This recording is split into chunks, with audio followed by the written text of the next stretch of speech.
Arizona, Colorado, Indiana, Michigan, New Jersey, Tennessee, and Virginia. Listen up. WynnBET is now live in all these states, and the excitement of Wynn Las Vegas has finally landed in online sports betting and casino play. From boosted parlays to live in-game offs on every major sport, WynnBET gives you the tools to win. Sign up today for your risk-free $1,000 sports bet. Download the WynnBET app now or visit wynnbet.com to start winning.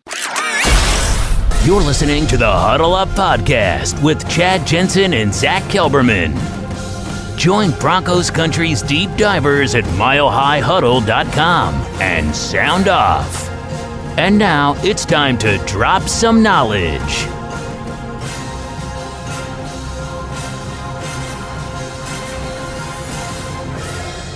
Looks like we're good. So welcome in, everybody. It's the Huddle Up Podcast, presented, as always, by Mile High Huddle, and it's powered by Blue Wire Pods. I'm your host, Chad Jensen, and with me is my fellow football priest. He is the deputy editor of milehighhuddle.com, Zack Kelberman. Zack, it was a little bit frustrating today as we were spinning out all the different news. What a news day it was that we couldn't reach our Facebook community and audience, but a lot to talk about tonight.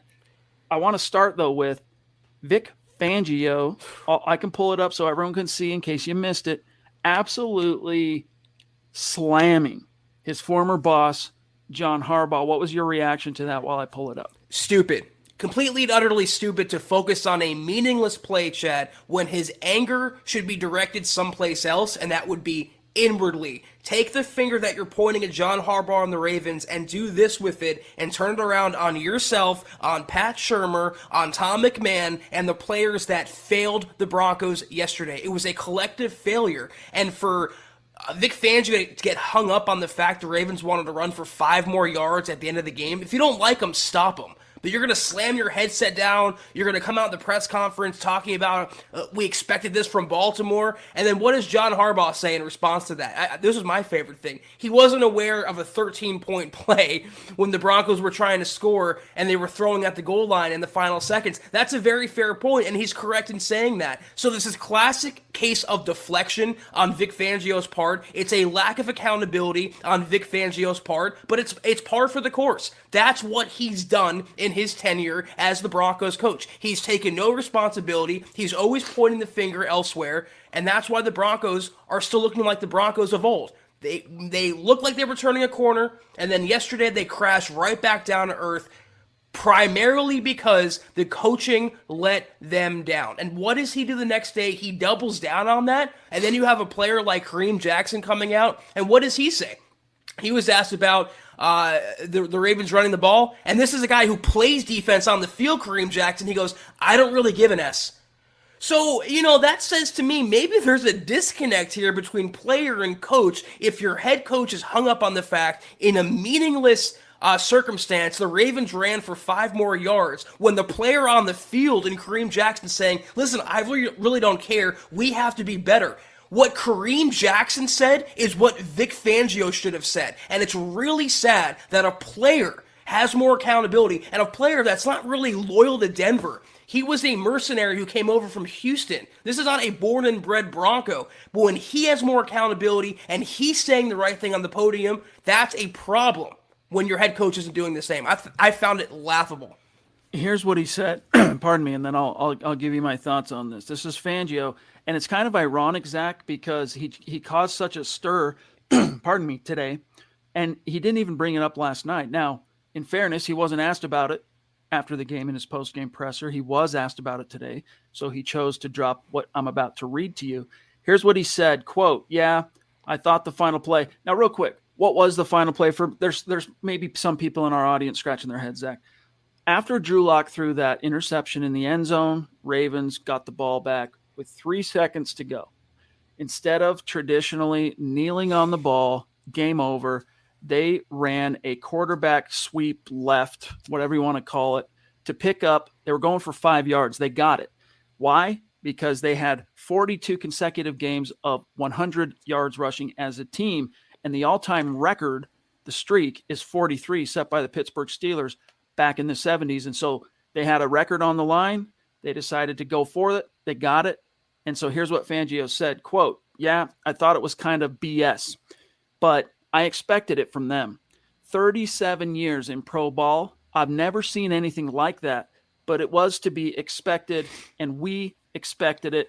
And then when asked, why did you expect it? Quote, because I just know how they operate. And this is where I think he went beyond the pale. All right. That's just their mode of operation there. Player safety is secondary. Close quote. Listen up, Broncos country. TickPick should be your first choice to buy football tickets because they save fans money by never charging any service fees ever. TickPick is the exclusive ticketing partner for the Huddle Up podcast and the Blue Wire Network. Denver Broncos football is finally back, and there's no need to exhaust yourself searching all over the internet to find Broncos tickets anymore, because TickPick, that's TickPick, is the original no-fee ticket site and the only one you'll ever need as your go-to for all NFL tickets. TickPick got rid of all those awful service fees that the other ticket sites charge, which lets them guarantee the best prices on all of their NFL tickets. Don't believe it? If you can find better prices for the same seats on another ticket site, TickPick will give you 110% of the difference in the purchase price. That's right, guys. When we were searching for tickets for the MHH meet and greet for Week 3 at home, Broncos versus Jets, TickPick had us locked down. So visit tickpick.com/huddle today and use the promo code HUDDLE to save $10 on your first order of Broncos tickets. So, Zach, as much as I share in your analysis that Vic Fangio, I'll come back to this. We'll see what John Harbaugh had to say. That Vic Fangio jumped the shark here, that he was quite a bit out of line, especially considering his history with Harbaugh, because John Harbaugh, when he got the head coaching job, which he was a dark horse candidate, right? He's replacing their only Super Bowl winning head coach, Brian Billick, and he was a special teams guy. And they hired this John Harbaugh cat to be the head coach. Meanwhile, Fangio had been a defensive quality control assistant under Belichick at the time. This was long after he had been a defensive coordinator at multiple other stops.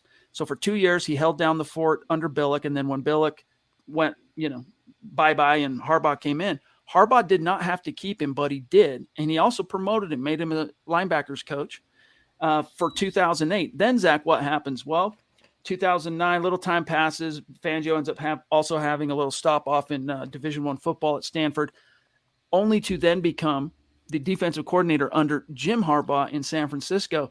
And Zach, I don't know about you, but I got to assume that if you're my brother and I'm looking at hiring a guy that once worked for you as a pivotal role on my coaching staff, I'm going to call you before I make that decision. And if I don't get a rather ringing endorsement from my own brother on this cat, I'm probably not making that hire. So I can only infer that John Harbaugh helped Fangio get that job. And without getting that job with the Niners, he doesn't get the job with the Bears, and he doesn't get this job. So that's a little bit of a tangent on some bad karma, I think, that Vic Fangio just created for himself. But here's where I say John Harbaugh's wrong, all right? The Broncos were trying to win the game. Now, as improbable as it might have been, I understand, Zach, they used all 3 of their timeouts from the 36-second mark on, all right?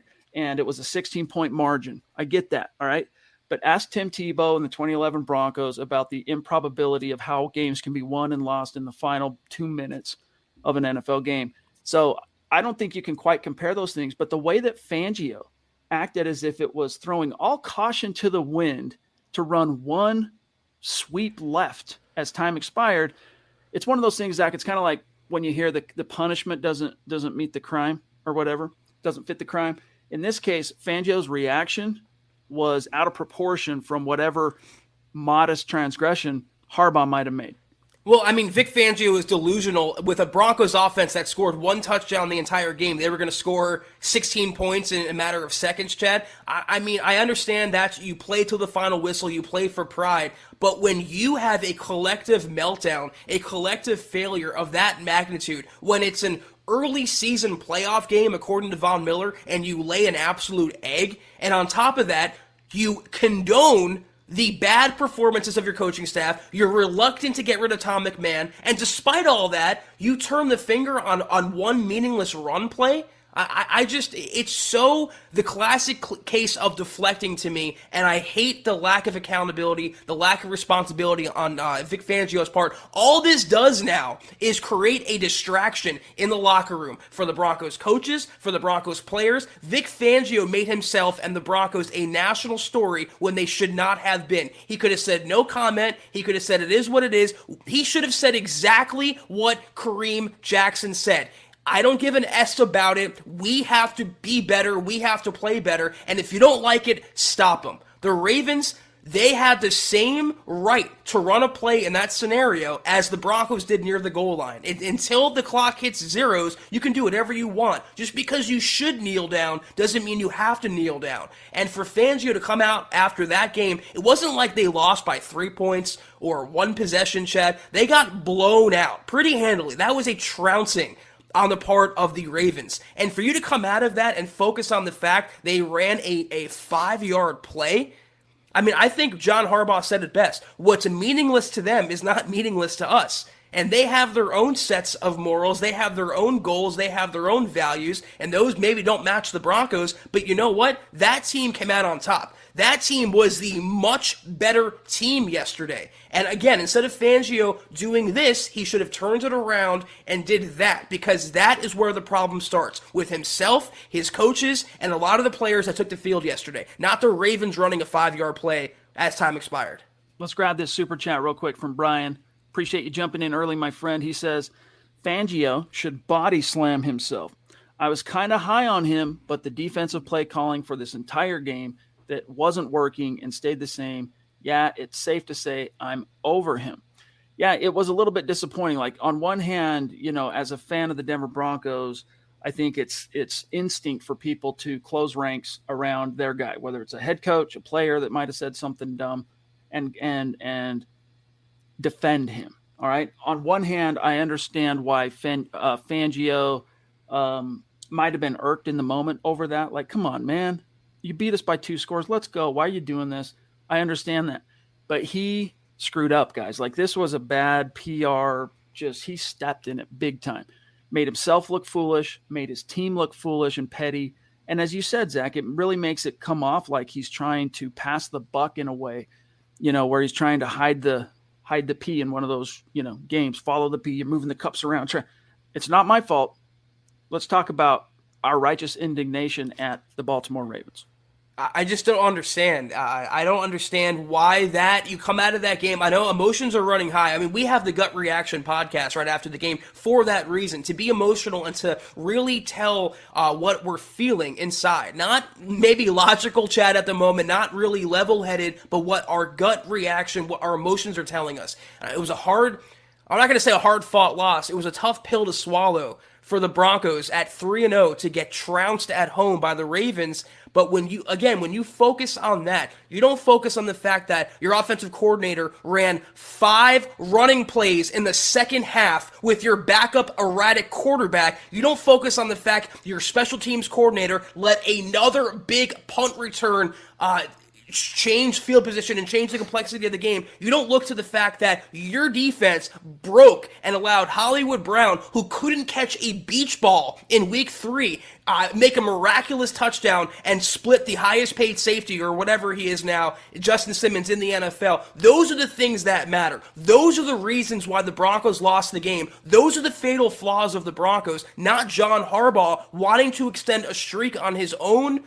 volition and doing so with a 5-yard run as time expired. It made no difference to the end result, and all it did, like you said, it comes off petty, and he's passing the buck down the line. But that's who Vic Fangio is, Chad. Just as Pat Shurmur has showed us who he is for 3 years. And again, yesterday, by the way, the time mismanagement toward the end of the first half. These are all the fatal flaws of the Broncos. And Vic Fangio has not changed in 3 years. I've been nailing that point all along, the lack of accountability, and I've never seen. You want to talk about 37 years in Pro Bowl? Well, 30 years of watching Pro Bowl, I have never seen a coach come out and be that petty and focus on something so insignificant when there are many issues he should first address. It's a horrible look for the Broncos. Here's what Harbaugh said. We didn't expect to get the ball back, but we decided that if we got the ball back, we were going to try to get the yards. And we got it back with 3 seconds left. So you're throwing the ball in the end zone, 10 seconds left. I don't know that there's a 16-point touchdown that's going to be possible right there. So, that didn't have anything to do with winning the game. So, like I said, what's meaningful to us might not be meaningful to them, and we're not going to concern ourselves with that. Zach, here's the thing. It's like people want to try and compare this to when Adam Gase, after, trouncing the Broncos in a game, went for the onside kick. Like, I could understand if Elway held a press conference after that and slammed Adam Gase in that particular scenario, because it was just so transparently petty and payback for how things ended with him and the Broncos and all that. Elway didn't do that because he's more of a class act, but this was not that. Like, look, Harbaugh wasn't trying to hurt anybody. Harbaugh wasn't trying to even, in my opinion, really insult Vic. They had a record they wanted to keep going. Stop them, right? If you don't want this to be a talking point on Monday, stop them. All right, guys, we'll put a pin in this for a second because there's been more that has been said.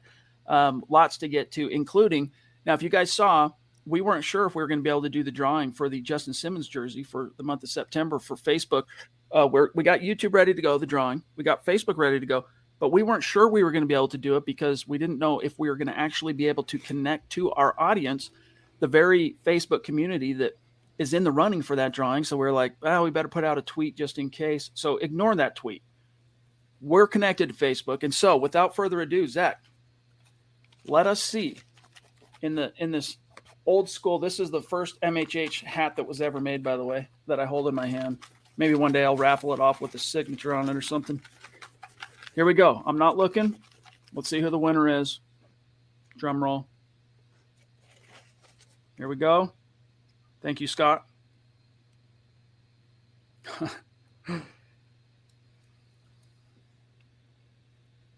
Mark Johnson. Mark Johnson won the jersey on Facebook. Dude, this is crazy, Zach. Let me tell you why this is crazy. This is football karma. All right, this is the football wheel spinning. A lot of our community mavens right now that are in the chat night after night are shaking their head. They're going, what now? Who's Mark Johnson? A lot of them don't know who we're even talking about. Mark Johnson has been a longtime MHH follower. I consider him a friend of mine. We both like punk rock. He reached out to me, Zach, right before the end of the month. I think it was our last stream. I think it was Thursday night. And he said, hey, what do I got to do to be in the running for the Justin Simmons jersey? And I said, you got to get a minimum of 500 stars in. Well, he did that with gusto. Zach, he ended up putting 6,000 some odd stars in or whatever. So he got quite a few tickets into the hat, but it just surprises me that it was Mark Johnson, completely random. But you know what? I'm doing a secondary one, okay? I'm going to do another one.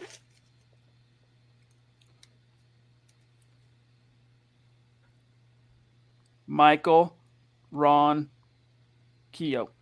Winner, chicken dinner. What's it going to be? Zach, should we send Michael a jersey? Should we send out 3 jerseys this month? 2 on Facebook, 1 on YouTube. I mean, I think so. I think we should. I think we should do it. He really has been so supportive, Michael has. So, yeah, I'm in favor of that. Let's do it. That's just a small thank you, a small, sign of our gratitude to Michael, to Mark, to all of you. We appreciate you. So I guess what I'm going to need is, Mark, if you're listening, I'm going to need your jersey size. And Michael, I'm going to need your jersey size and then your shipping address, man. And we'll get that out to you. Now, with Facebook in the bag, let's also do YouTube. Now, it was a little bit different the way we decided to do it on YouTube. Top 5 finishers only, and it's 1 ticket in the hat. That's it. All right, top 5 finishers on Super Chat in the month of September. I'm shaking it up. Let's see who the rando drawing is. And it is the Queen. Christy. The Queen is the winner. Congrats, Christy. Justin Simmons jersey coming your way. And Mark Johnson, Michael Ronquillo, thanks to everybody. Let not your hearts be troubled if you were in the running and you didn't win something. We're going to send out a little something special to the top finishers on Facebook and YouTube from Zach and myself. So you'll be getting a little something. But thank you, guys. Appreciate you.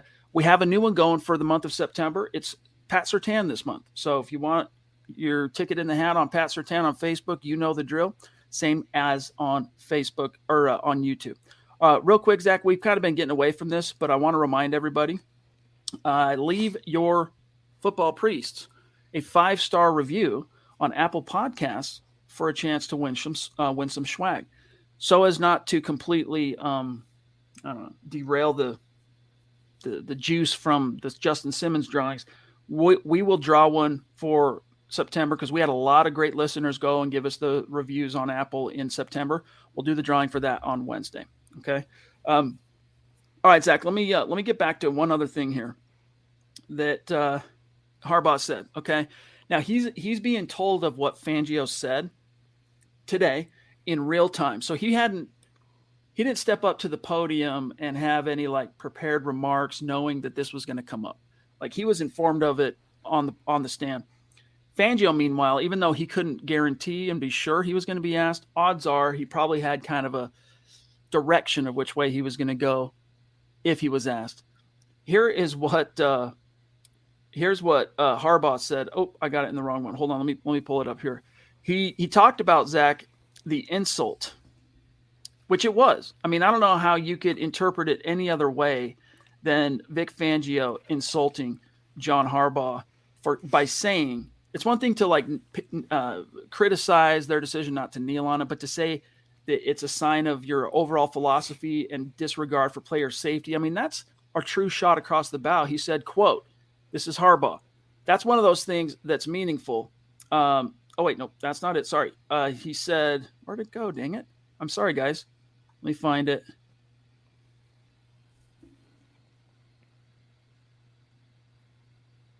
I don't know where I've lost it. I'm sorry. But he went on to say, I'll find it in a minute. All right, when I'm not on the spot. But Zach, he basically acknowledged the fact that it was an insult, that he's not going to waste 1 second. I'm paraphrasing now. 1 second thought, trying to, respond to it, and then went on to drop that whole 16-point. I'm not aware of a 16-point touchdown.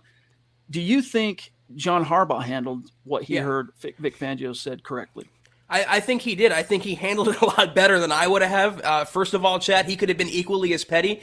I also like what he said in regards to the whole player safety thing. He's submitting a few hits the Broncos had on Lamar Jackson to the league office. He thought they were a little egregious. So maybe that was his way of getting back at the Broncos and Vic Fangio.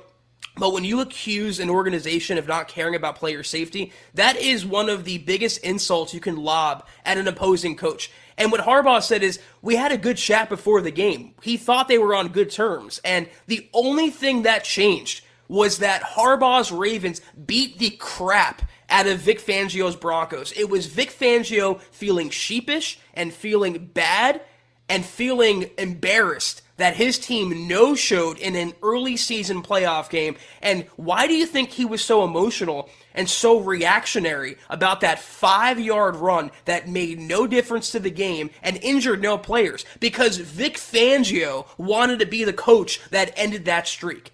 So as much as Fangio projects this outward humility and this team-first nature, he really is, in some aspects, a selfish guy.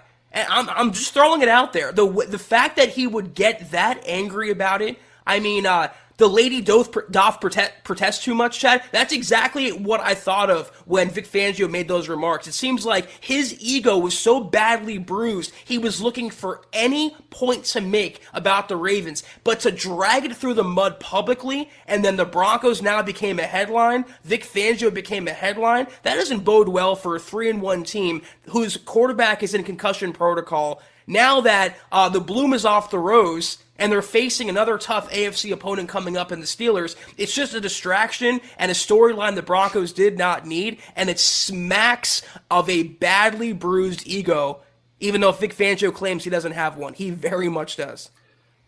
Who would have guessed when you heard Vic Fangio utter those words today that you would get a Shakespearean quote dropped on you on the Huddle Up podcast? Only here, folks. There is no doubt, Zach, that the Broncos were well aware of the streak, the 100-yard streak, because they sold out hard. I mean, obviously, from just a pure strategy standpoint, you want to stop their run to neutralize what they do best. But they knew, the Broncos, all the NFL PR stats and information people, like just the stuff they provide us Zach, is like all the historical little things that are going on in each game. That's just what they give media. What they also provide to the actual team, I mean, they knew about it. And so I'm sure that was a thing that miffed him. You're right that we had him. Why didn't you tell your guys then? Hey, look out for him, possibly trying to get their 5 yards. We're holding them to 95. J-Fig, thank you for the very generous. Win the game. Who cares about a rushing mark? Win the freaking game. Don't no-show in an early season playoff game. I digress. What happens, says Jonathan, if Drew Lock comes out this week and balls out? I mean, jaw-dropping performance, what do? Start Teddy or Drew the following week. Drew did the best he could with a terrible line and basically no chemistry with the wideouts. You know, my biggest criticism of Drew, I'll tell you right now, the interception. I wasn't going to really be all that critical of Drew Lock because of how poorly everyone around him played. He didn't play great either. Don't get me wrong. I'm not trying to absolve Drew, but I wasn't going to stand up here and crucify the cat when his wide receivers weren't trucking for him. His O-line wasn't blocking for him. No one really was out there trying to skin that cat. But when he threw that end zone pick, fading back in the pocket and throwing off his back foot, it's just, come on, dude. I know it's garbage time. You're down by 2 scores. You're trying to make something happen. But why do you allow yourself to feed into all the tropes that exist, all the memes on Drew Lock? So I'll tell you this. Just seeing how the team failed to respond to him, that's got to be a little bit of a concern if you're a fan. And so, look, if you want the collective playing at its best, you're hoping Teddy Bridgewater comes back sooner than later. You're hoping. Yo, Scott, throw that up, dude. Wow. Michaela. Wow. This is not the first time she's thrown down a record super. Wow. Zach, if you wouldn't mind, I'm just taking a note on something here real quick that I'm gonna. Let me catch my breath because I'm like an old Looney Tune right now. Like it's Michaela. Yeah, you're crazy, Michaela. Thank you so much. Crazy in the best way possible. Thank you. Seriously, like, wow. We love you. We appreciate you. I don't know what else to say. Looks like she's rocking her new hat too. So it looks good on you. Thank you so much. I hope you understand what that does for us. That literally pays for the party. All the support we get on Super Chat, the stars, everything else, that allows us to, dedicate the time for these shows, put all the time, the money we put into gear and giveaways and things like that.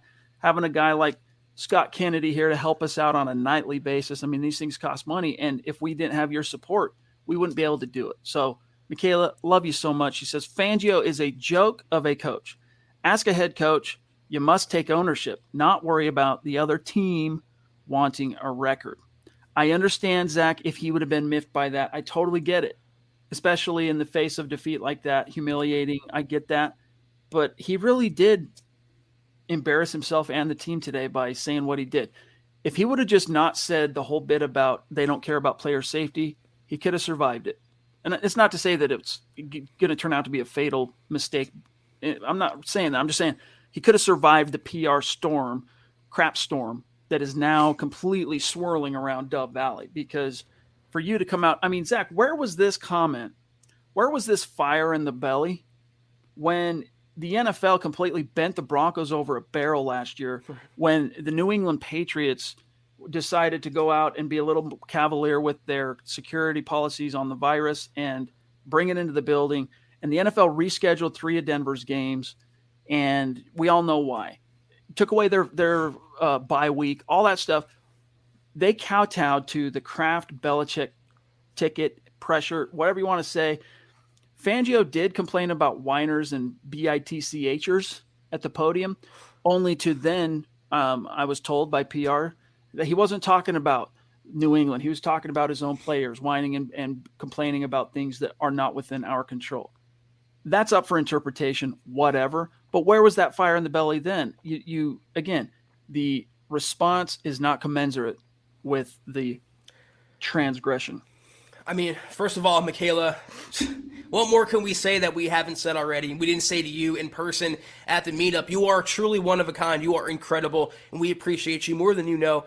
Chad, about the Patriots, I was thinking about this earlier. I'm glad you brought that up because it reminded me how many times in the Brady Belichick era were the Patriots up comfortably and they be having Tom Brady in the fourth quarter dropping back to pass, going for touchdowns, not running the clock out, and that was seen as a ballsy move and an aggressive move on Bill Belichick's part. So when the Ravens do it, it's suddenly about player safety. And listen, you have a right to be miffed. I want Fangio to show emotion, and I'm the last one in terms of cursing. Anyone who met me, anyone who knows me, I'm not exactly prude in that department, but to get up there and drop the BS, it just makes you look unprofessional. It makes you look like He's been doing that a lot too lately. If you've noticed, he's been dropping the expletives here and there. I mean, this is from a coach who admits he doesn't watch the offense live. I mean, you're going to get on the podium and drop curse words. It just makes you come off like it affected you on a personal level when you should be professional and focused on a team level. And once again, when you make that comment and then they bring out Kareem Jackson right after him, and Jackson says, I don't care about that. I care about winning, and we have to be better. It really is a sad state of affairs, and it's an indictment on the lack of leadership and accountability at the top in terms of the coaching staff when a player says that and not the head coach. That's how I feel about it. Most definitely. It was disappointing. And again, even as I wrote up the news article, I found myself, some people would probably even interpret it as me defending what Fangio said. I definitely did not and would not defend what I saw as a, below the belt punch from Vic Fangio. If I picked any nits in the two rejoinders from the coaches today, it was comparing the Broncos' efforts under 1 minute to try and get in the end zone and try and score to pursuing a record literally in garbage time, 3 seconds to go. Those two things I don't think are on the same level, but in terms of severity, in terms of transgression, like if you're standing in front of a judge, we're talking about jaywalking here. That's what, if anything, that's what we're talking about with John Harbaugh. And yet Vic Fangio dropped the hammer like this dude killed somebody, right? If he was Judge Vic. Well, let me just say one thing before we move on to Aaron's comment here. How many in Broncos country, raise your hand in the comments, how many Broncos fans were endeared by Vic Fangio's phrasing and what he said? How many fans did that win over? I don't think many. I think most of the Broncos country's fans agree with what we're saying here, that it made him come off worse. If he wants to endear himself to the fan base, if he wants to make a forward-thinking move and really help the franchise out instead of complaining about a 5-yard run, how about replacing Tom McMahon? I mean, first and foremost, instead of getting up there, and you know what he said today? I don't know. It just seems like it happens every single week. Gee, Vic, I wonder why that is. You've had every other player, all this personnel change out over years. I wonder why that is, that every single week it keeps happening. He's either willfully ignorant to it or he's purposely ignoring it, Chad. Either way, he's wrong. He's wrong. Aaron Lynch, a.k.a. Big A, little A, R-O-N. Good to see you, bro. Thank you for the support. He says, I'm still watching that Javonte Williams run on repeat. That kind of heart has to be contagious. On to the next. Let's beat some Yinzers. Hashtag SCO Bronx. Yeah, dude, that was impressive. And that was just a small taste of what I think this dude can do for you. Imagine what he could do if he was getting blocking.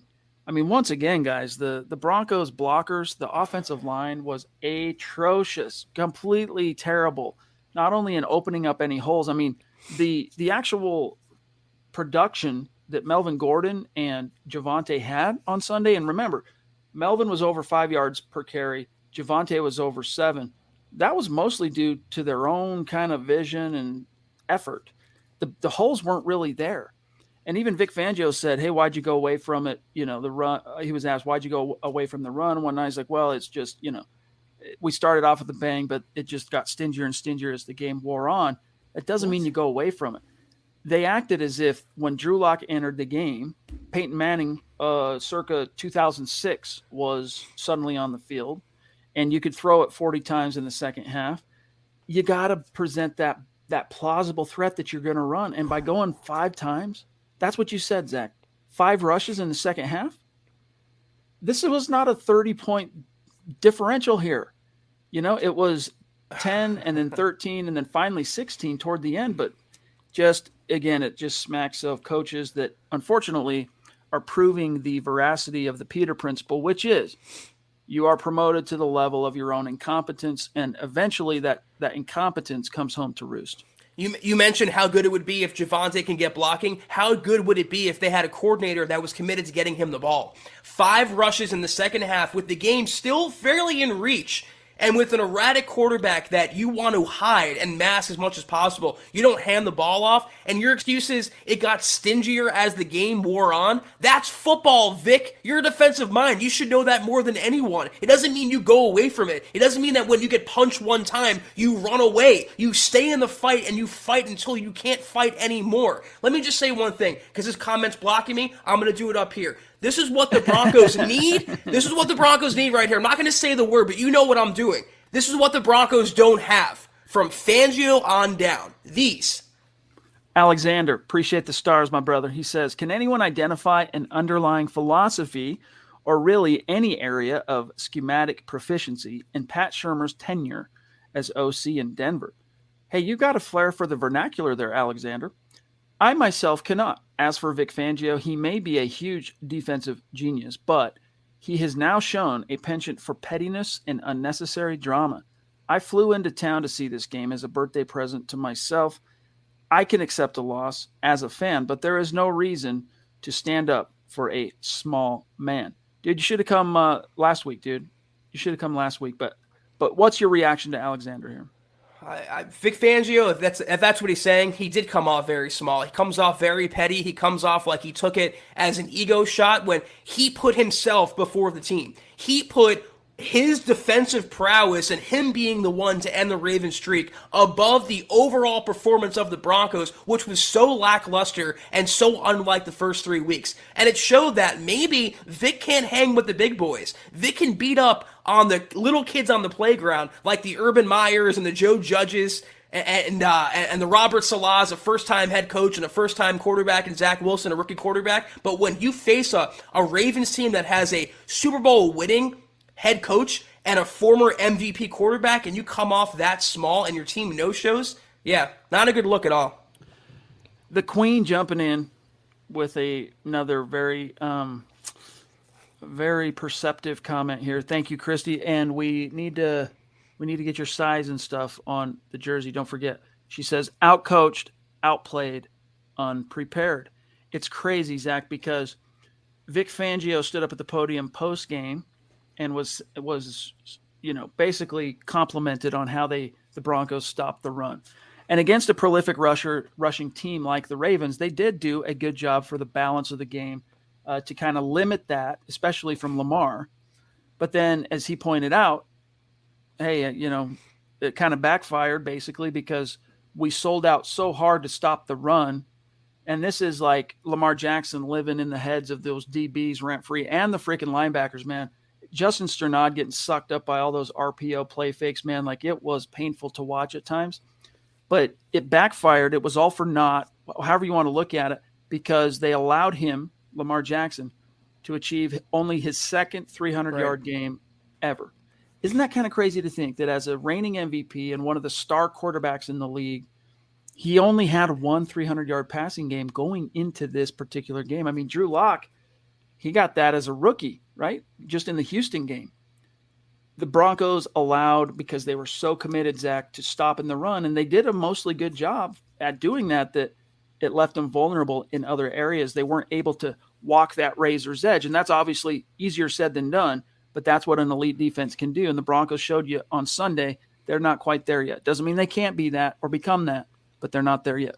It just shows again that it was all about his own pride, Vic Fangio. If you're focused on the fact, and he brought it up, well, I'm glad he's acknowledging it. That's the first step toward fixing the problem if it ever gets fixed.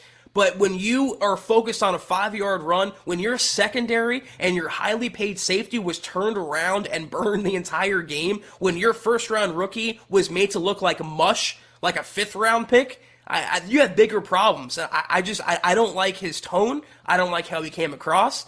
And I'm sure we'll add more to that as the show goes on. Raz Beans, 51. Welcome. Thank you for that super chat. I don't recognize your name in the chat, but welcome, and make sure you connect with us on Twitter. Appreciate the support. Question 1, does this team have a Manning-type leader to get its buttons in gear for the rest of the season? 2, if Fangio doesn't fire McMahon, should Peyton step in? Zach, let's start with 2, and then we'll reverse engineer it. McMahon's not getting fired, at least not anytime in the near. Do you think, that being the case, Peyton should? Because he's not going to step in, but should he? I don't think he can. I think, listen, the thing about Peyton, he's demonstrated he can think 4 and 5 moves down the line. He's not really thinking solely for 2021. So he might see where the wind is blowing here, and he knows that if one coach goes down, it means the whole ship is going down. So if McMahon gets fired and Shermer gets fired, it means more than likely Fangio is going. But the autonomy lies with Fangio. He has the power to assemble, to hire, to fire. His coaching staff, it's the same reason he got rid of Rich Scangarello after a 4-1 record with Drew Lock to hire Pat Shermer in the first place. So I don't think he should step in. I don't think he will step in. I think Peyton is on the ultimate honeymoon. Whatever happens, it's a win-win for him. If they win this year, great. If not, he'll fire everyone, he'll clean house, and get his own people in. I remember when Brett Rippon was given the chance to start in week 4 last year. And Drew was still hurt. The Broncos had realized, just like Job on Arrested Development, they'd made a huge mistake, thrown in with Jeff Driscoll as their fail-safe. So they started Brett Rippon. And when Brett Rippon won that game, coming out of it, he was asked, hey, does this make you feel like that you should be the man now? And he said, I'll use his words to paraphrase, no, this is Drew Lock's team. All right. And then Drew came back for the next game, Patriots, yada, yada, yada. All right. That being said, it was Drew Lock's team last year. But this is now, to the first point here, Roz Beans is bringing up, Teddy Bridgewater's team. Is there a Manning type leader? Yeah, that's Teddy Bridgewater. And let me show you what I mean by that, Zach. This is how pervasive, in a good way, Teddy's leadership has already been for this team. This was Drew at the podium last night on what he's learned from Teddy in practice. Quote, his biggest thing with me. Now, I want you guys to pay attention here to what he's saying in terms of the paradigm shift, the posture of you're the boss. Like in this many short weeks since Teddy was named the starter, Drew is like eating out of his hand. All right, here we go. Quote, his biggest thing with me has been working on footwork stuff. He'll stay after practice. He'll put me in rip through footwork drills. And I really appreciate him doing that. It means a lot. It's not like we're out there for 5 or 10 minutes.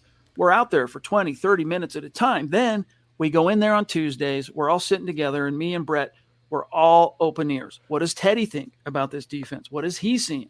How does he see it? He's been really important to me the last couple of weeks, and I appreciate everything he's done for me because I know being the starting quarterback of this team is a heavy job, and you have a lot to focus on, but he takes a little time each week to try to help me out, help Rip out. I think we both appreciate that. Close quote. That takes, honestly, as eye-opening as that might be, Zach, that takes a lot for a quarterback to even admit that. But you can see Drew Lock is eating out of Teddy's hand. Their whole team is. Like, if you want this team, barring some kind of miraculous Drew Lock, fairy tale story, which is very unlikely to happen, it's about as unlikely now at this point as, them getting their 16 points with 1 minute to go, driving onto Baltimore territory. It's just very unlikely. It doesn't mean it can't or it's impossible, but you can't hang your hat on it, Zach. Well, excuse me. First, you have to ask yourself, though, how did Manning really lead? Was it with his personality, or was it because he's one of, if not the greatest quarterback of all time? He led with his production. So obviously you can rule it out right there. The Broncos don't have a Manning on this roster. He wasn't exactly the friendliest guy to some players. Ask Mike Vanderjagt what he thinks about him. Would you call him the idiot kicker or whatever with the Colts? Yeah, but he did. He came off half-cocked, publicly drunk, saying some dumb stuff. But I get your point. But, I mean, Manning was Peyton Manning. There's only one Peyton Manning. Yeah. And Teddy Bridgewater, as good as a leader he's been, I think that's relative to how bad the Broncos quarterbacks have been since Peyton Manning. And can you really be a Manning-type leader when you're a career journeyman? You have to ask yourself that. Everyone knows Teddy Bridgewater's background. Everyone knows more than likely he's a hold the fort guy for this season before George Paton gets another quarterback. And what a lot of people are forgetting, before he got concussed yesterday, he wasn't playing particularly well, Teddy Bridgewater. He was showing up like the old Teddy, not like the new Teddy. So I don't think there's a Manning leader on this team, or even a Derek Wolfe type leader for that matter. A mouthpiece, a guy who's going to hold his fellow players accountable and maybe even send a message to the coaching staff that this crap can't go on any longer. They are a rudderless franchise right now, a franchise with a head coach that has no accountability. They don't have an owner right now. I mean, it's completely wayward as far as I'm concerned. Christian, what's up, dude? Thank you for the super. Appreciate your patience. He says, Noah Fant said today that when Drew came in, nothing in the offense changed. That just shows how Shurmur is incompetent of playing off a script and setting players up for their strengths. Hashtag fire Shurmur. And then, Zach, we also have one here from Diamond Rattler with the super chat saying, boom, let's go.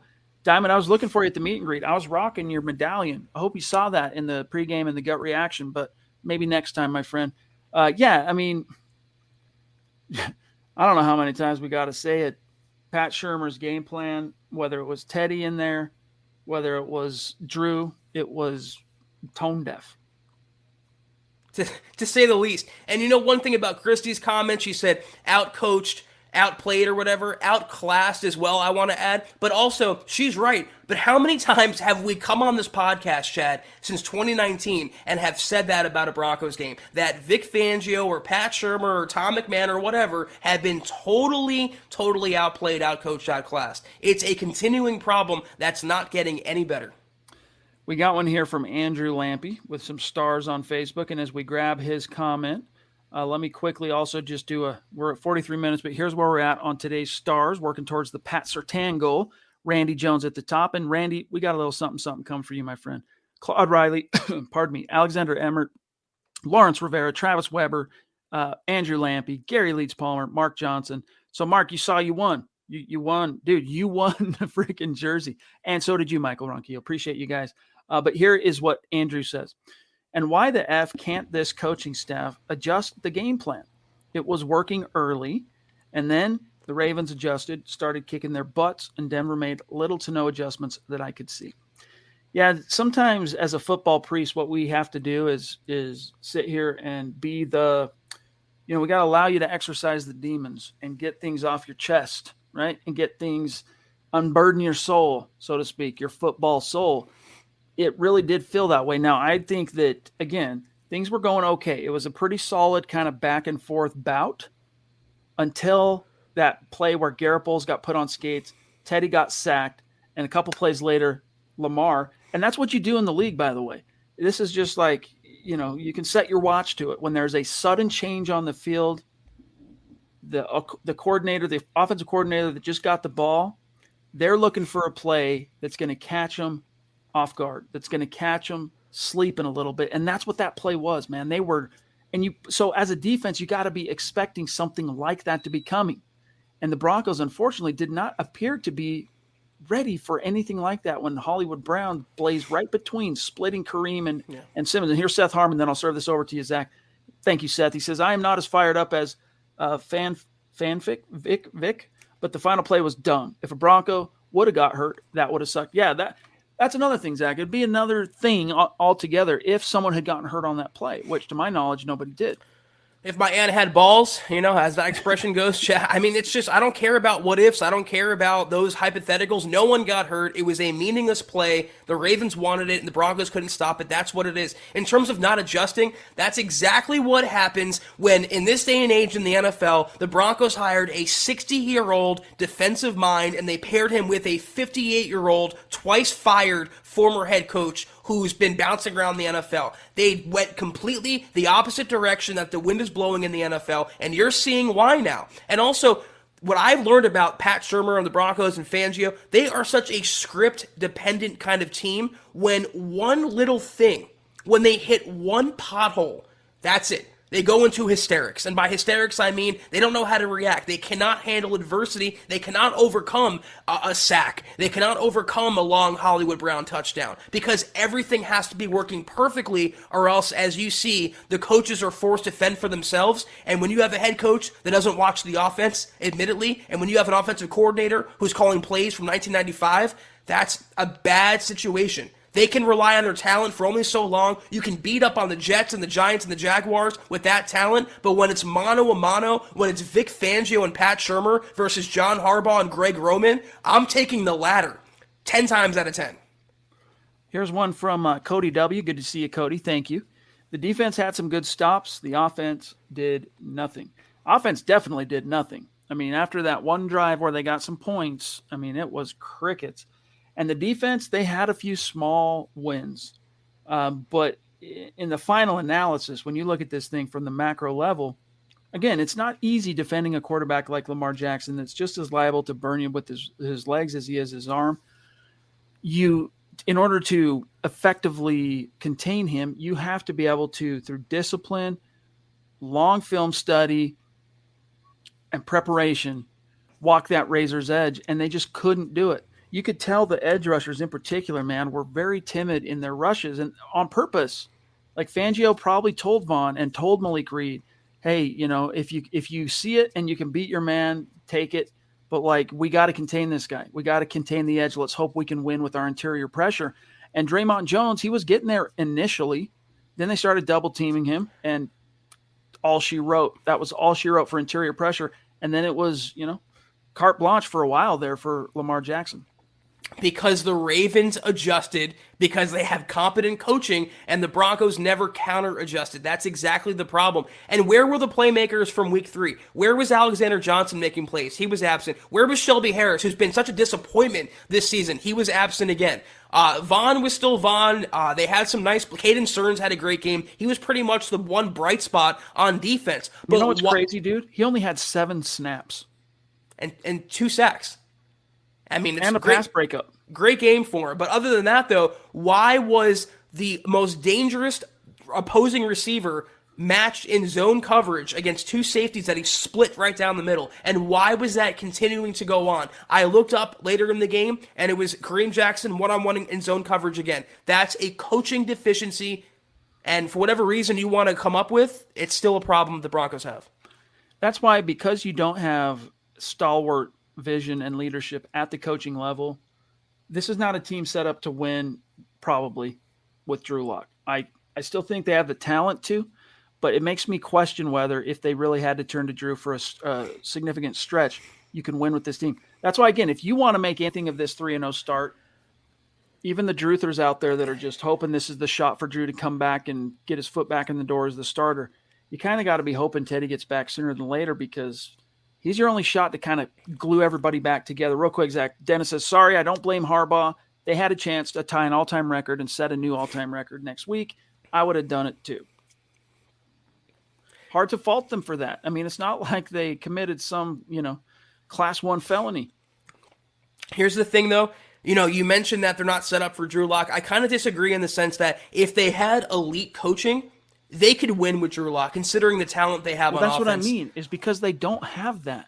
Can you win with Drew? This collection of guys, that's my doubt. You can't win with anyone. I don't think you can win with Teddy Bridgewater sustainably for the long term. You can get by again with the cupcake teams, but when I watched the Carolina Panthers and they picked up Sam Darnold and we were all clowning on them for doing so. Well, they're 3-1 right now. Darnold leads the NFL in rushing touchdowns for quarterbacks. You know why that is? And he's looking like a quarterback reborn, because he went from Adam Gase to Joe Brady.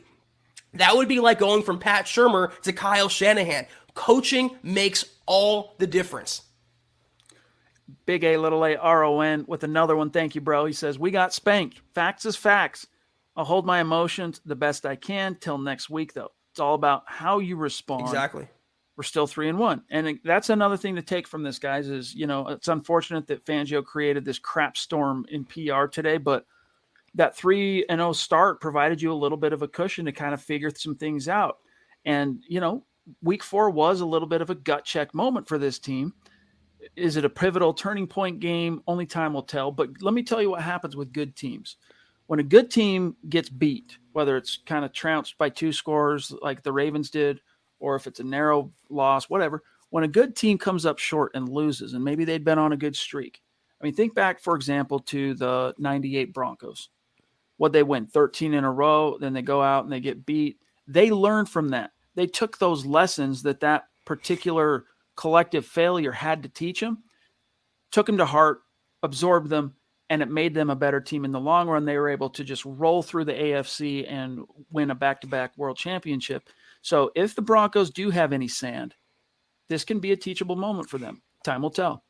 You know, I hate to keep referencing the Patriots, the old evil empire, but how many times would they lose a game in the Brady-Belichick era, and we all say to ourselves, God, I feel bad for the next week's opponent that they have to play, because that team was going to get killed because everyone knew Belichick and Brady would take a loss and spin it into motivation to be better going forward. So I think it's still week 5, and there's 18 weeks now, a long season left to go, but this is a pivot point in the season. I made the same comment yesterday. How they come out against the Steelers, not even the final result so much, the first series of the game, how they respond to this past loss, to the disrespect of John Harbaugh running a 5-yard running play, I think will tell us all we need to know about the Broncos going forward.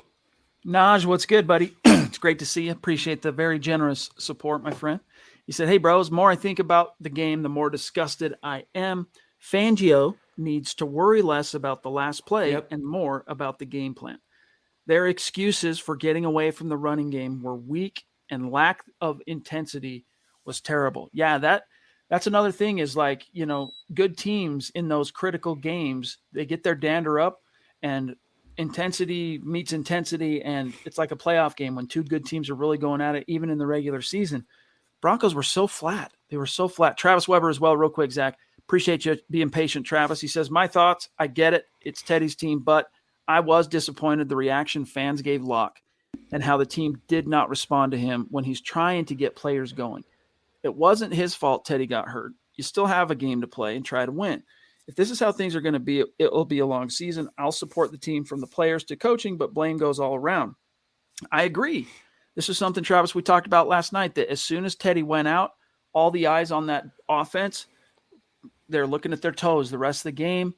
Drew was trying he's trying, dude. Like he was taking shots, trying to create opportunities. He wasn't as on point, wasn't as sharp. But, dude, the guy's been running scout team for a month and a half, right? Right. A month and a quarter. And Garrett Bowles' untimely penalty, we can pick nits on whether that was really a hold or not, but that was the one chance, I think, for things to kind of turn and Drew to get some momentum going when he converted that 22-yard, whatever it was, completion to Timmy P, move the chains, get into Ravens territory, now you're in business. All of a sudden, it was like specters of the past coming back to haunt this team where you'd seen it a dime a dozen in 2019, 2020. The Broncos let Drew down. Now, that's not an excuse for Drew. Drew did not play as well as he could have played, Zach, but the Broncos, his supporting cast, did let him down. And hopefully, the coaches helped the players recognize that on the field during the film study. You mentioned, the Broncos getting their dander ruffled. I think that's the expression that you used. Who is going to be the one, though, that's going to get them fired up? You mentioned they had no intensity, and that's obvious for 3 years now. It's because the head coach has no intensity. He stands there with his hands on his hips, completely stoic for 60 minutes every game. They would normally get that from their quarterback. Teddy Bridgewater is a very measured, passive guy. Not an insult, it's just his personality type. The Broncos actually did have that player that would show some passion, but he was shouted down for dancing on the sideline in the midst of a win. So when they don't have the leadership in that aspect from the coaching staff, and there's no one on the roster that can really inspire the players and get their heads out of the sand, what are you supposed to do? This is why, in retrospect, and Brian, thank you for the super chat, bro. We're going to grab you right now. This is why, in retrospect, when you make a regime change at the highest executive, I know John's still the top football executive technically, but when you make a regime change at general manager, it's ill-advised to roll with a traditionally losing head coach, to stick with that head coach. Like, you want to start over. You want to give up the ghost, exorcise the demon, move on to the next thing.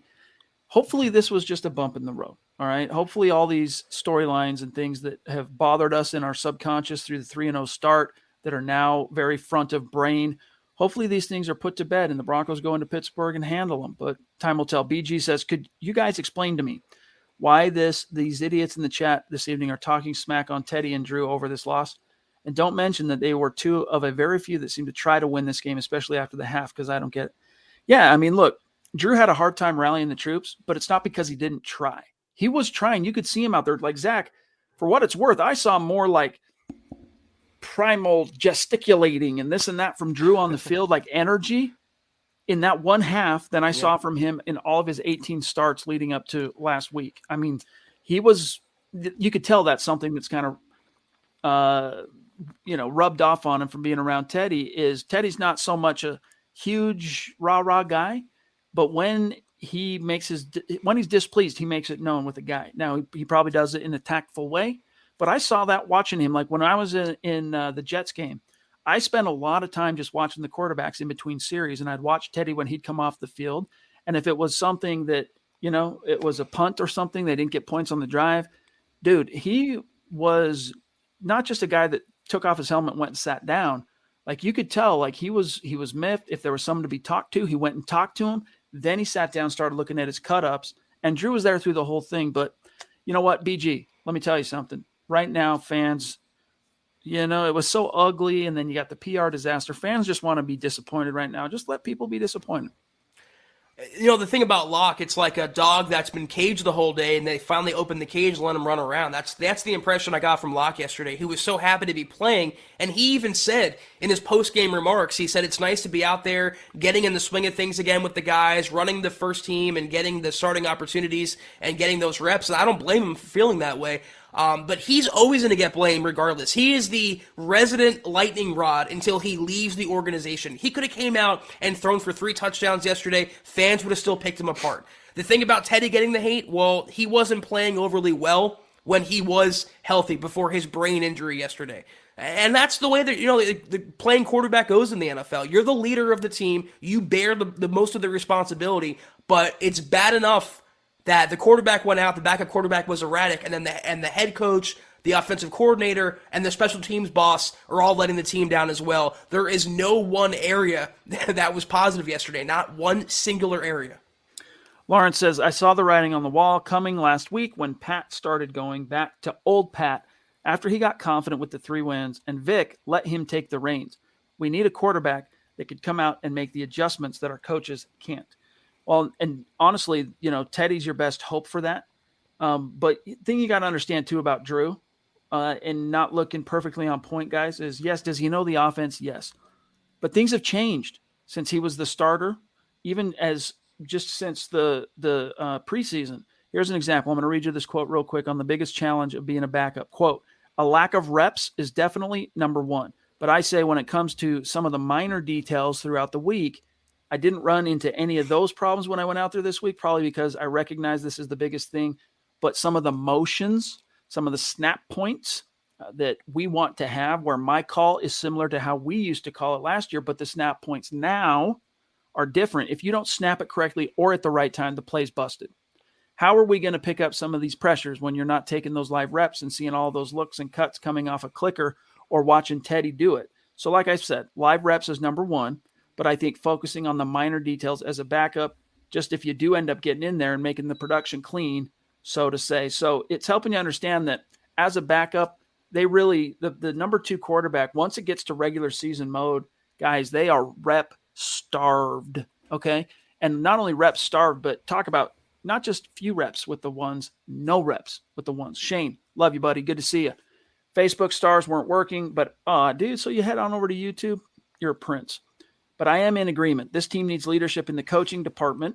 Fangio, a great defensive mind, but some coaches belong as coordinators, not head coaches, Zach. It's true. I mean, Wade Phillips is a perfect example of that. He's revered in Broncos country. His stint as a head coach didn't go so well. I mean, look at someone like Dan Quinn, was a disaster for the most part in Atlanta. He has the Cowboys defense, which has been historically bad, humming right now. Brian, the Schottenheimer, Marty Schottenheimer, not really an overly great head coach, better coordinator. There's millions of examples about that dynamic. And Vic Fangio, he was hailed as this genius, but if he was such a genius, would Chicago let him get away? I've wondered that. He's not exactly the Bill Walsh of defensive play callers. He's not exactly, the spearhead of the 2000 Ravens defense. That's as far as I'm concerned. He's a really, really, really good defensive mind. I wouldn't say he's a mastermind or a genius, but I think he deserves to be a coordinator, and that's why he was a career assistant for 40 years, Chad. It's why he never got the big seat, not because he didn't want it, because he wasn't qualified for it. And he's demonstrating that almost every single week. Dale, good to see you, brother. Hope you've been hanging in there. Hope you've been well. Appreciate the support. He says, I'm not worried about the interception at all, Chad. Drew's other option was to take the sack. He tried to make the play, knowing that in the end, the results of that throw didn't affect the outcome of the game. I get that. It's how can I articulate it? It's that his biggest and one mistake really that you could point to with confidence in that game just happened to play to all of the tropes, the lack of technique, the lack of tact, the lack of feel, throwing off the back foot, all that stuff. It was unfortunate. That's really, I guess, all my point was on that. He was also facing pressure off the edge like every Broncos quarterback was the entire game. So a lot of factors go into it, but what still people do is read the box score and see the interception, and they base their narrative on that, not the other context.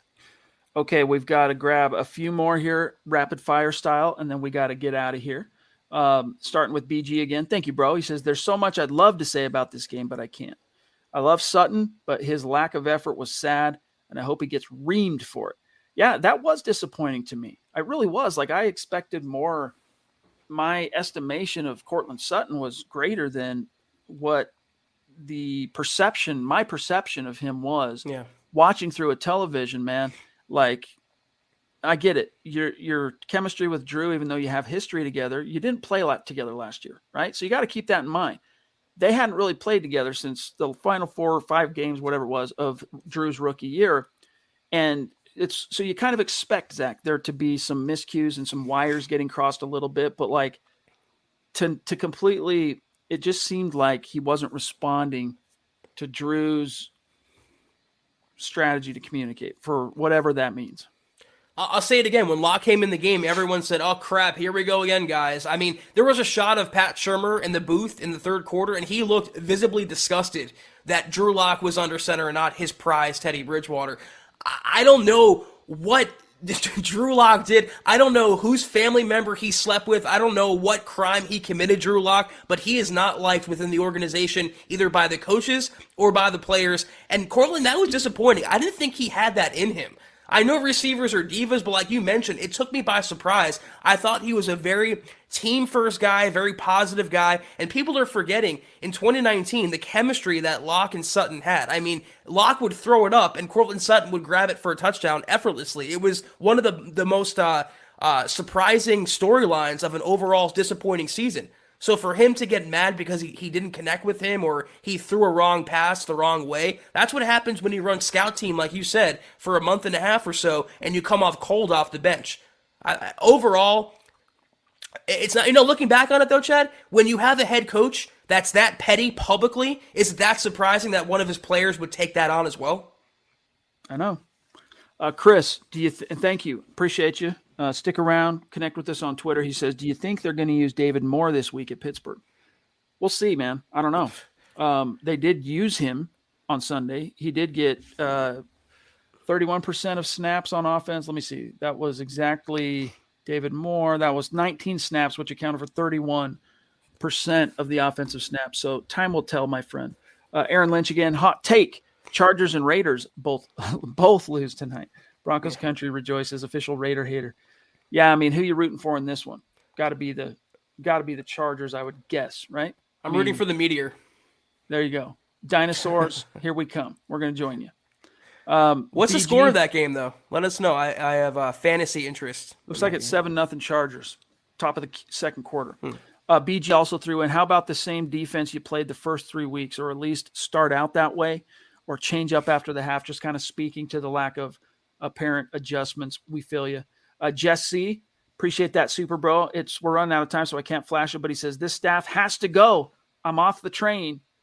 Do you think that's knee-jerking a little too soon here, Zach? This is not the first time. This is not the second time, the third time, the fourth time. This is probably the 10th time, if not more. We've been saying the same exact things about the Broncos offense, Vic Fangio. I don't think they're going to get better. I don't think in his third year, Fangio, if he's still making first-year mistakes, the light bulb's going to go off and he's going to suddenly become a full head coach. So I think you're seeing the breadcrumbs being laid. You have a general manager with no loyalty to the coaching staff who probably wants to hire his own guys from Minnesota or elsewhere. And I think you can see around the NFL, you need a young mind or an offensive mind, one or the other. The Broncos have neither at head coach.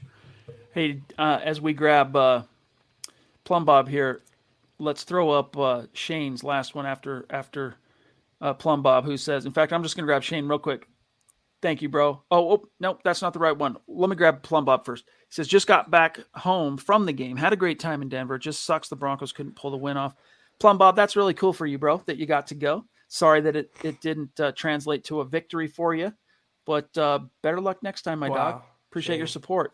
Shane Daniels jumping in off the top rope on Super Chat. Man, Thank you. That just, seriously, man, we love it. We appreciate it. He says, payback for the beer and hot dogs at the Jets game. Great podcast. Yeah, there was some finger foods, and we had people with us or around us, I should say, Zach, that had maybe a few adult beverages, for the taking, and so there were some partaking from people that swung through. But it was cool because Shane was one of the superstars, Zach, that swung by and hung out with us. Like he was there most of the day, which was cool. That's what it was about. It wasn't just a, hi, it's nice to meet you. You want some swag? You want us to sign something? Catch you later. I mean, we did that plenty, and we're happy to do it, but we wanted people to hang with us like Shane, like Ron Dubb, like Kayaka. I mean, I could list like even Naj toward the end coming in. I mean, Michaela hung out for a while. Christy hung out. So many people, I can't even name them all. So it was really cool hanging with you, Shane. Yeah, Shane, I'm really happy I got to know you a little bit. It was really fun hanging out with you at the game. And, what more can we say? I said it to you in person. I thanked you for your support and contributions. And I want to say right now, that's so generous and that's so amazing of you. Thank you, Shane. Seriously. But guys, one last thing here. Brian Greenfield, by the way, he says, just threw this in. You know what slows down a mean pass rush? Running the ball. Over 6 yards per carry and maybe screens or quick slants. Screens. Yeah, we feel you, dude. Screens. We do feel you. And then he also said, without Williams, his beast run, we would have been shut the out. Yeah, dude, I feel you. I mean, they had some things cooking, and then the Ravens kind of stiffened up. That doesn't mean you completely abandon it, though. And coaches that do that, end up oftentimes, Zach, ruining their decision. But with that, we got to get going. If you want to run us out of here, I'll pull up how we finished today on Facebook. I just think it's really sad that we're still pining for a screen pass in the year 2021, the Lord's year 2021. But that was the Huddle Up Podcast, guys. Be sure in the meantime, until we see you guys next time, to follow the Huddle Up Pod on Twitter at Huddle Up Pod. You can follow the main account on Twitter at Mile High Huddle. You can follow Chad on Twitter at Chad and Jensen. You can follow myself at Kelberman NFL. If you haven't, go to huddleuppod.com and get your swag. Get yourself a dad hat. Get yourself a football preset. Get yourself an MHH shirt like Chad's wearing. Also, Facebook.com/Mile High Huddle. Hit that big blue button, become a supporter today, and get exclusive access to our VIP programming, including Kelberman's Corner, Broncos Book Club, and Trickle Zone. New episodes every weekend. Also, Facebook.com/Mile High Huddle Pod. Like that page. And if you haven't already, go to Apple Podcasts and leave your football priest a 5-star review for a chance to win some swag each and every month. But if you can't do any of those things, do these 3 things. Subscribe, like, and share this video, and every video you see on the MHH channel helps us grow and reach more Broncos fans just like you. Appreciate you guys. Here's how we finished on Facebook. We do have a little bit of ground to make up if we're going to hit goal this month and give away that Pat Surtain. But Randy Jones, let me just tell you real quick, personal shout out to Randy Jones. Appreciate you and your dedicated support, my friend. When you get your hat, make sure you send us, email it or DM it on Facebook, whatever, selfie so that we can flex you on Instagram. And as a runner-up on Facebook, we'll get you something sent out that's a little bit special. But thank you, Randy. Lawrence, you as well, bro. Claude, Alexander, Mark Johnson, winner of one of the jerseys, Travis Weber. I know your day's coming, Travis, for what it's worth, my friend. I know your day is coming. Andrew Lampy, Gary Leeds Palmer, legendary. Michael Ronquillo, your jersey's on the way, brother. Thanks to each and every one of you. And with that, guys, Michaela, also Shane, Brian, all of our great Super Chat supporters. I'll let Zach sign us off, and we will see you here Wednesday, 6 p.m. Mountain. Don't forget tomorrow, Broncos for breakfast on the bright, 7:30 a.m. Mountain time, and then you get building the Broncos tomorrow night. Take care, guys, and as always, go Broncos. You've been listening to the Huddle Up Podcast. Join Broncos Country's deep divers at milehighhuddle.com to keep the conversation going.